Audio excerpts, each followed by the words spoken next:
नमस्कार मित्रांनो, प्रश्न बघा काय. नवी मुंबई पोलीस भरती 2024 ला आलेला प्रश्न आहे. एक फळ विक्रेता त्याच्याकडील 60% पेरू विकतो, त्यानंतर त्याच्याकडे 780 पेरू उरतात, तर त्याच्याकडे विक्री आधी एकूण पेरू किती होते? म्हणजे सुरुवातीला पेरू किती होते? आता त्यानं 60% पेरू विकलेले आहेत, मग राहिले किती? 40%. 40% बरोबर 780. टोटल पेरू असणार 100%. 100% बरोबर काय घेणार तुम्ही? एक्स घेणार. तिरकस गुणाकार केला, 100 गुणिले 780 छेदामध्ये तुम्ही किती घेतलं? 40. आता या शून्याला शून्य कट झाला, 4 ने भाग लावला, 4 एके 4, 4 दोन्ही 8, राहिलं 2, 4 पंचे 20. मग 25 गुणिले तुम्ही 78 केलं, 25 8 200, हातचा आला 20, 25 7 175 आणि 20 195. उत्तर किती आलं तुमचं?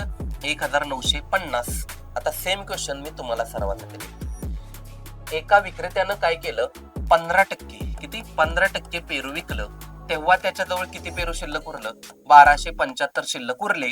तर एकूण पेरू किती? या प्रश्नाचं उत्तर तुम्ही कमेंट करा.